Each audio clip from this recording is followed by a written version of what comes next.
예, 전진이 안 되는 정체 상태를 푸는 힘이라는 제목으로 하나님 말씀 증거하도록 하겠습니다. 하나님께서 광야 길에서 다시 유턴하라, 광야길로 유턴하라 이렇게 얘기해서 가데스 바네아에서 후퇴하는 것입니다. 이렇게 불순종의 대가라고 말할 수 있죠. 1절을 보니까 우리가 방향을 돌려 여호와께서 내게 명령하신 대로 홍해 길로 광야에 들어가서 여러 날 머물렀다. 무려 38년입니다. 그렇게 머물렀다는 것입니다. 그러다가 이제 때가 찼습니다. 그래서 3절에 보니까 다시 북쪽으로 가라 그랬죠. 너희가 이 산을 두루 다닌 지 오래니 돌이켜 북으로 나아가라. 오늘 핵심은 이겁니다. 우리도 인생을 살다 보면은 전진이 안 되고 정체 상태에 머무를 때가 있지 않습니까? 그걸 어떻게 풀어가야 될 것인가? 정말 답답하죠. 갑갑하죠. 그때 풀어가는 힘이 무엇인가라고 하는 것입니다. 1절부터 25절까지 내용이 하나고 그 다음에 26절부터 마지막까지 두 가지 메시지가 있다고 생각합니다. 첫째는 본질 붙들고 계속 가는 거예요. 본질을 붙들어야 됩니다. 본질 붙들고 계속 가는 것입니다. 하나님께서 왜 후퇴하게 만드시고 또 38년 동안 이렇게 방황하다가 이제 때가 되었다라고 하는 거 아니에요? 때가 되었다라는 메시지가 무엇입니까? 죽을 사람 다 죽었다. 이게 메시지예요. 그러니까 오늘 핵심이 2장 14절입니다. 가데스 바네아에서 떠나 세레 시내를 건너기까지 38년 동안이라 이때에는 그 시대의 모든 군인들이 여호와께서 그들에게 맹세하신 대로 진영 중에서 다 멸망하였나니 15절도 마찬가지고. 그러니까 왜 38년 동안 헤매게 만들었죠? 이 불순종했던 원망하는 세력, 불평하는 세력들이 다 죽을 때까지라는 것입니다. 그러니까 하나님 백성들이 어떤 일을 할 때 우리는 그냥 전진만 보이잖아요. 빨리 일이 이루어지는 걸 원하고. 근데 하나님이 보시는 건 뭐냐 하면은 필요 없는 사람들 죽을 때까지 시간이 필요하다라는 거예요. 그럼 단숨에 죽이면 되지 않느냐? 근데 단숨에 죽이면 애를 못 낳잖아요. 그렇잖아요. 그래서 그 장자만 60만인데 60만 다 죽고 애들이 또 60만 클 때까지 기다린 거예요. 그러니까 한 세대가 지나간 거죠. 그래서 하나님께서 기다리는 거라는 것입니다. 우리 인생도 마찬가지예요. 내가 이렇게 떨쳐야 될 것 떨치지 않고 빨리빨리 가는 걸 원하는 때가 있죠. 우리 그 청년들 보면 맨날 그래요. 그냥 마음이 급한 거예요. 하나님께서 빨리 응답을 주시고 빨리 이 길 가길 원하고, 근데 그 떨쳐버려야 될 게 있거든요. 그게 한 1년, 2년 걸리는데 그거를 못 견디는 거예요. 그때마다 그런 얘기를 하죠. 너 광야를 경험하지 않으면 사울같이 된다. 너 지금 어려운 같이 보이지만 이때 그 떨치고 갈 건 떨치고 죽여야 될 건 다 죽이고 내 속에 있는 죄악과 욕망 같은 이런 것들 죽여야 될 건 죽이고 떠나가야지 안전한 거지. 그러지 않으면 안 된다고. 하나님께서 그 시간을 주시는 거라고. 그게 때가 찬다라는 뜻이라는 것입니다. 그러니까 가지치기를 하는 거죠. 근데 우리는 가지치기를 한다 그러면 내가 하는 건지 알아. 내가 무슨 권력을 가지고 이놈은 자를 놈, 이놈은 남겨둘 놈. 그건 세상에서 하는 일이죠. 하나님의 가지치기는 뭐냐 하면은 우리 요한복음 15장 포도나무 나는 포도나무다 할 때 나오잖아요. 2절을 보니까 물은 내게 붙어 있어 열매를 맺지 아니하는 가지는 아버지께서 그것을 제거해 버리시고, 이게 전지 작업, 이 가지치기잖아요. 물은 열매를 맺는 가지는 다 더 열매를 맺게 하려 하여 그것을 깨끗하게 하시느니라. 가지치기의 목적은 깨끗하게 하는 거다. 방법이 뭐냐? 3절을 보니까 너희는 내게 일러준 말로 이미 깨끗하여졌으니.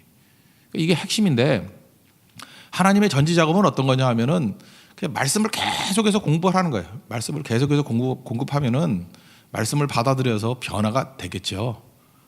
그래서 변화가 되면 그 열매를 풍성히 거두는 거고, 그렇지 않으면 이 말씀을 거부하는 세력들이 있잖아요. 그러면 다 떨어져 나간다라는 거예요. 그러니까 교회도 마찬가지예요. 교회도 뭐 여러 가지 사람들이 있는데 우리 목적은 이거죠. 다 좋은 가지가 돼야 되겠죠. 근데 말씀을 계속해서 공급해 주면은 풍성한 열매를 맺는 좋은 가지로 남아 있으면 살아남는 거고, 우리는 모르잖아요. 누가 가짜인지. 근데 가짜는 못 견딘다는 거예요. 다 떨어져 나간다는 거예요. 그러니까 우리가 관상 보고 판단하지 말라는 거예요. 사람들이 평가 가지고 판단하지 말라는 거예요. 오로지 전지 작업은 뭐로 한다고요? 말씀으로 한다. 그러면 다시 우리 교회 핵심이 뭐예요? 본질이 예배죠. 예배. 뭐 말씀이 예배니까 예배, 기도, 선교. 그러면 이거에 대해서 이제 계속 한단 말이에요. 1년이고 2년이고 또 이번에도 선교 갈 때 뭐 15차 선교 가고 13차 선교 가고 이렇게 계속 하잖아요. 그리고 기도회도 계속 갖고, 그러면 변화가 돼가지고 풍성한 열매를 거두는 가지가 되든지, 우리는 모르지만 가짜들 있잖아요. 하나님께서 알아서 다 전지 작업해 주신다는 거예요. 그렇게 쭉 가면은 나중에 순수한 것만 남는다는 거예요. 이스라엘 백성들을 하나님께서 자기들이 고르라 그러지 않았죠. 여기서 가나안 땅에 들어갈 사람들 선별해. 모세 네가 선별해. 그게 아니었죠. 그냥 한 군데 머무르면서 중앙에 그 언약궤가 있고 예배드렸잖아요. 그리고 회막, 만남의 장막이라는 회막에 나가서 기도하는 무리들이 있었고, 그거 계속 한 거예요. 얼마까지요? 38년 동안. 계속 하니까 죽어야 될 사람들은, 우린 결과적으로 아는 거지만 가나안에 합당하지 않은 사람들은 다 죽는 거고, 가나안에 들어가기 합당한 사람, 결국은 1세대에서는 여호수아, 갈렙 두 사람밖에 없었고 나머지는 다 신세대들, 말씀으로 훈련받고 경건으로 훈련받은 사람만 들어가게 되더라.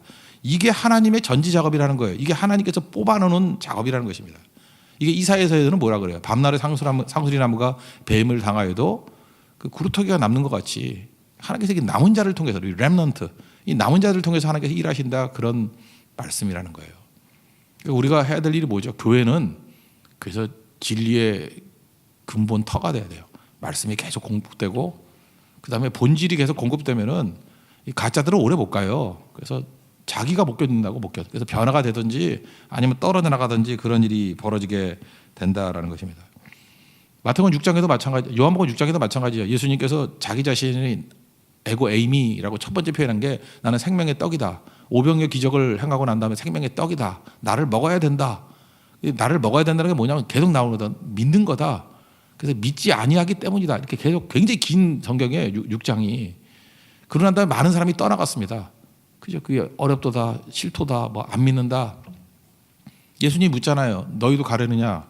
6장 68절을 보니까 시몬 베드로가 대답하되 영생의 말씀이 주께 있사오니 우리가 누구에게로 가오리까?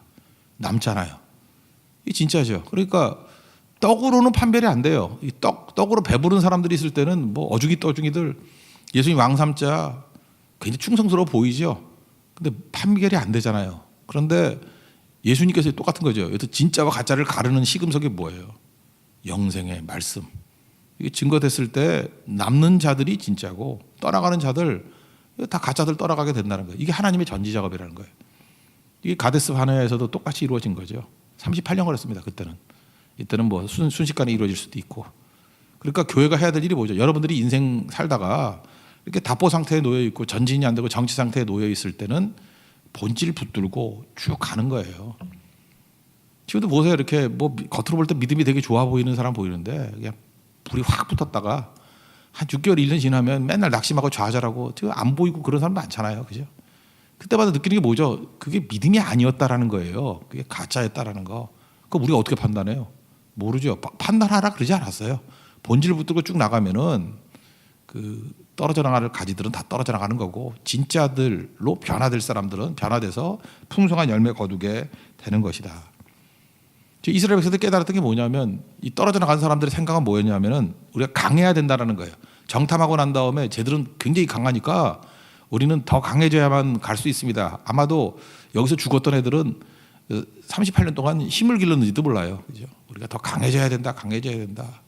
그리고 1장에 보면은 무시했던 사람들이 있거든요. 1장 39절에 보니까 너희가 사로잡히리라 하던 너희의 아이들과 당시의 선악을 분별하지 못하던 너희의 자녀들도 그리로 들어갈 것이라. 내가 그 땅을 그들에게 주어 산업이 되게 하리라. 자기들은 강한 자들이 들어간다 그랬는데 강한 자들은 다 죽고요. 오히려 약하다 그러는 아이들만 들어간다는 거 아니에요. 우리도 마찬가지죠. 우리 교회 안에서 보면은 뭐 누구누가 강한 사람이다 이런 생각을 많이 가져요. 하나님 나라 유업 못 받을 수도 있어요. 누가 받느냐 하면은 약한 자들이에요. 그러니까 38년 동안 이 약한 자들이 붙은 건 뭐냐면 예배, 기도, 선교 이거 붙은 거죠. 우리 인생은 두 종류가 있어요. 교회 안에서 보면요, 강해지고자 하는 욕구를 가진 사람들이 있는 반면에 순종을 스스로 선택한 사람이 있어요. 난 약하지만 하나님께 순종하기를 원합니다.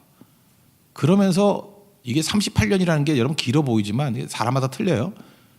중요한 게 뭐냐면 하나님 앞에 머무르는 게 필요하다는 거예요. 저는 하나님 앞에 머무르면 이게 굉장히 중요하다고 생각하는데, 저는 이제 교육자들을 많이 보니까 목회자들 보면은 이렇게 오래 못 가고 이렇게 좀 뿌리가 약하고 이게 파워가 없는 사람들을 보면요, 뭘 못하느냐면 하나님 앞에 머무르는 걸 못해. 하나님 앞에 머무르지를 못해요. 이렇게 좀 기도도 좀 오랜 기간 동안 머물러서 기도하고 좀 이렇게 풀리지 않더라도 이렇게 묵묵히 그 자리에서 하나님 앞에 머무르는 거예요. 쭉 머무르는 거. 그러면 하나님께서 때가 되는 그 순간에 그냥 엄청난 파워로 일으켜 세워 주시는데 머무르지를 못해요. 하나님 앞에 머무르지 못하고 인간적인 방법 찾아 헤매요. 여러분 사울왕에게서 느낀 게 뭐예요? 이 녀석은요 잠시도 못 머물어요. 하나님 앞에서. 이렇게 좀 제사장이 늦게 온다 그래도 못 머무르고 하나님 말씀을 듣고 들은 지 뭐 몇 시간 되지도 않은 얘기도 못 순종해요. 머무름이 없기 때문에 그래요. 그러니까 여러분 진짜 신앙의 훈련이란 건 뭐냐면 하나님 앞에서 머무르는 거. 그러니까 안 풀려도 괜찮아요. 그냥 하나님 앞에 머무르는 거. 그래서 성도들이 하나님 앞에 머무르는 성도들이 많아지면요, 그 무서운 교회 됩니다. 하나님 앞에 머무름이 있으면요, 그때부터 풀리기 시작하는 거예요. 이 38년이 주는 의미는 그거예요. 하나님 앞에서 머무르는 힘이 무엇인지를 깨닫게 되라. 하나님 앞에 오래 머물렀더니 사실은 뭐 자기들이 변한 게 뭐가 있어요. 별로 없는 것 같이 보이는데 4절을 보니까 중간에 지역을 지날 때 그들이 너희를 두려워하리니. 여러분들 세상 사람들이 우리 뭐 힘 가지고 있다고 하면 하나도 두려워하지 않습니다. 그 힘이라 그러면 세상이 더 세거든요. 근데 하나님 앞에 오랜 기간 동안 머무른 사람들은요 뭔가 달라요. 그 세상 사람들이 그걸 보고 두려워해요. 그러니까 여러분 진짜 세상을 이기는 힘은 어디에 있느냐면 하나님 앞에서 머무르는 것. 이게 중요하다는 것입니다. 속도가 아니에요. 속도가 느려서 망한 사람 못 봤어요. 이제까지 내가 속도가 느려서 망한 사람 못 봤어요. 방향이 틀려서 망하는 겁니다. 하나님 앞에 머무르면 깨끗해지고요, 전지 작업이 이루어지고, 그리고 명확한 방향을 알게 되고, 그 다음에 하나님이 주시는 그 능력이 있어요. 세상이 두려워 떨게 만드는 힘이 있게 된다는 것입니다. 정리하면 여러분 인생 가운데도 지금 전진이 안 되고 답보 상태에 놓여 있고 이게 좀 답답하다 그럴 때가 있죠. 그때는 본질 붙들고 keep going, 계속 가는 겁니다. 그게 바로 뭐예요? 본질 붙들고 하나님 앞에서 머무르는 것이 있으면 하나님의 정확한 때에 하나님께서 다시금 북쪽으로 가라, 다시금 전진하게 만드는 힘이 있다는 것입니다. 그 다음부터는 승승장구예요. 누구도 막을 수 없습니다. 그런 인생을 사는 하나님의 종 되기를 바랍니다. 그 다음에 두 번째 파트는 26절부터 내용인데, 하나님께서는 하나님 백성들에게 싸우라 그러지 않았어요. 할 수만 있으면 모든 사람과 평화하라 그랬잖아요. 가능하면 싸우지 마라. 그런데도 불구하고 우리의 의사에 관계없이 끝까지 지독하게 싸우려는 자들이 있어요. 그러면 그것은 하나님께서 우리에게 기업으로 주신 거예요. 그러니까 대적이라 생각하지 말고 저 선물이구나, 거의 틀리지 않아요. 하나님 앞에 오랜 기간 머물렀지요. 그리고 우리 주변을 보는데 내가 분명히 싸우려고 그러지도 않고 선의를 베풀고 하는데도 불구하고 그럼 대부분이 이렇게 화해해요. 대부분 화해하는데 화해하지 않고 그래도 길길이 뛰면서 그게 제가 볼 때 사탄적인 대적이에요. 저렇게 대적할 이유가 없어요. 그 대적하는 힘이 이게 초월적인 힘이에요. 마귀가 주는 힘이거든. 어떻게 반대를 해도 저렇게 반대를 하나? 저 힘이 어디서 나오는 건가? 인간의 힘이 아니에요. 그런 거는 뭐냐면 하나님께서 대적을 보내준 게 아니라 우리는 해석을 달리해야 돼요. 저 선물이구나, 하나님께 내게 주신 선물이다라고 생각하는 것이 맞다라는 것입니다. 오늘 26절부터 28절까지 내용을 보면은 거기 이제 헤스본 왕 시혼을 주시는 얘기가 나오는데, 여기 보세요. 뭐 통과할 때 돈 주고 가라. 그죠? 28절 보니까 돈 받고 양식을 팔아 내게 먹게 하라. 돈 받고 물도 돈 받고 사 먹겠다 하고, 그리고 걸어서 지나갈 뿐이다. 이렇게 정중하게 한 거죠. 비굴할 정도로. 그러니까 예수 믿는 사람들은요 두려움 없이 거침없이 맹렬하게 부딪히라 그 얘기가 아니고 뭐든지 조심스러워야 돼요. 말도 조심스럽게 해야 되고, 그죠? 혹시라도 이렇게 무리한 게 아닌가 하고 조심스럽게. 그럼에도 불구하고 모든 친절과 배려를 다 했음에도 불구하고 여기 지금 힘도 있잖아요. 지금 이게 뭐 엄청난 대군이 가는 거 아니에요? 그럼에도 불구하고 공격적인 태도를 보이는 거예요. 그때에 어떻게 해석해야 되냐면 30절의 해석이에요. 30절 한번 보십시오. 헤스본 왕 시온이 우리가 통과하기를 허락하지 아니하였으니, 대적이죠. 이는 내 하나님 여호와께서 그를 내 손에 넘기시려고, 이게 목적이에요. 왜 그를 완악하게 만들었어요? 우리에게 주시려고. 그의 성품을 완강하게 하셨고 그의 마음을 완고하게 하셨음이 오늘날과 같으니라. 그러니까요, 망할 놈들을 보면요 성품이 완강해지고 마음이 완고해져요. 그러면 그게 센 게 아니에요. 저게 망할 때가 됐구나.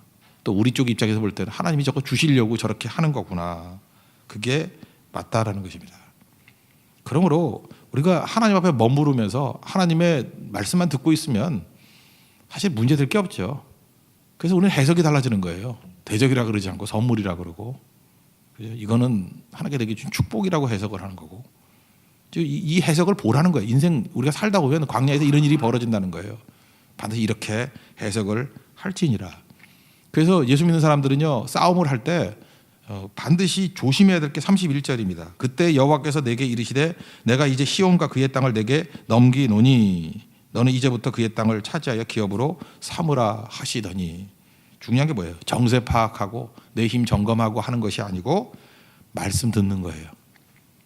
말씀 계속 듣고 있으면 그게 열매 거두는 최고의 첩경이 된다는 것입니다. 반면에 조금 힘이 생기면요, 사람들이 자기 승질을 부리면서 자기 욕심 부리면서 안 들으려고 그래요. 그래서 좀 영적인 눈이 열린 사람들은 제일 그 두려워하는 게 뭐냐면, 야, 저 사람이 왜 안 듣는 사람이 됐지? 말씀을 안 듣네? 이상해. 조금 성공했다 그러는데 말씀을 안 들어. 이 성공해도 말씀을 안 듣고요, 실패해도 말씀을 안 들어요. 이렇게 평상적인 거에서 벗어날 때 말씀을 안 듣는 사람이 있어요. 잘 돼도 안 듣고 고난이 와도 안 듣고. 이게 가짜거든요. 참 안타까운 거예요. 그래서 말씀을 듣는 싸움이에요. 우리는 보통 때도 말씀을 들어야 되지만 성공해도 말씀을 들어야 되고, 그러면 더 큰 성공을 주시겠죠. 실패해도 다시 말씀 들으면 전 반드시 일어나요. 근데 말씀을 안 들으려고 그래요. 그럼 끝난 거죠. 이스라엘 백성의 승리는 어디에 있다고요? 말씀을 듣는 싸움이다. 안 들으면 이미 진 것이고 들으면 이긴 것이다 라는 것입니다. 이게 참 중요한 거예요. 하나님께서 원래 주시고자 하는 약속의 땅은 가나안이잖아요. 요단 서편. 근데 요단 동편에 이제 3장에 나오는데 바산한 오가고 헤스본왕 시온, 이 두 항 걸 넘겨줘요. 이걸 이 두 항의 땅을 뭐라 그래요? 요단 동편 땅. 그래서 두 지파 반이 거기 머무르죠. 사실 이건 보너스라고. 이건 하나님께서 원래 약속한 게 아니고. 그러면 하나님께서 일하시는 방법은 뭐냐면 우리에게 믿음을 주시기 위해서 항상 작은 승리를 주셔요. 근데 바보들은 이 작은 승리가 본 선물인지 알아. 이건 아니고 작은 선물의 목적은 딱 하나예요. 믿음이 강해지라는 거예요. 이 헤스본왕 시온 이긴 거는 내 믿음을 강화시키는 것으로 끝이에요. 여기 머무르란 게 아니에요. 이걸로 믿음 훈련 받아라. 이렇게 말씀 듣고 가니까 이겼지. 하나 보여주는 거예요. 이제 가나안 땅도 그렇게 정복하는 거야. 그럼 끝나면 되는 건데 두 집합 반은 멍청하게 여기 머물러 버렸죠. 이건 사실은 샘플인데, 옛날에 뭐 우리 어머님들 뭐 쓸 때 보니까 화장품도 이렇게 샘플 조그만 거 주는 거 있대. 예, 그리고 진짜 메인이 있고. 근데 어떤 아줌마들은 부자인데도 불구하고 맨날 샘플만 쓰는 분들 있대. 그건 요단 동편 인생이야. 왜 샘플로 살아 그거, 그죠? 그 샘플은 그냥 몇 개 쓰다가 얼마든지 그 큰 통에 있는 거 쓰게 만드는 게 하나님의 본질인데, 이게 승리를 주시는 거예요. 이거 샘플이에요, 샘플. 다윗에게도 그랬죠. 내가 사자의 발톱과 뱀의 발톱, 곰의 발톱에서 양을 건져냈듯이 이 골리앗의 손에서도 건져내시리이다. 그러면 사자의 발톱과 곰의 발톱 승리했던 게 뭐예요? 그게 샘플이에요. 샘플 승리. 그거는 뭐가 필요한 거예요? 나는 사자 때려잡는 전문가, 그렇게 키운 게 아니에요. 나는 곰 때려잡는 전문가, 그게 목적이 아니라고요. 샘플은 샘플일 뿐이야. 샘플에서 얻는 게 뭐예요? 믿음. 그 믿음, 하나님이 함께 하시면 능히 이긴다는 믿음. 그러므로 골리앗의 손에서도 나를 건져내고 승리를 주실 것이다. 그게 목적이에요. 그래서 골리앗 잡는 거예요. 이스라엘 백성들이 그거 주는 겁니다. 그러니까 승리는 어떻게 이루어지는지를 보여주는 거죠. 그러니까 여러분들도 머리가 좋은 사람들은요, 한 가지를 딱 보면서 승리의 비결을 알아야 돼요. 말씀 듣는 게 승리야. 말씀 듣는 게 승리야. 그래서 헤스본왕 시온을 이기는 것으로 믿음만 키우면 돼요.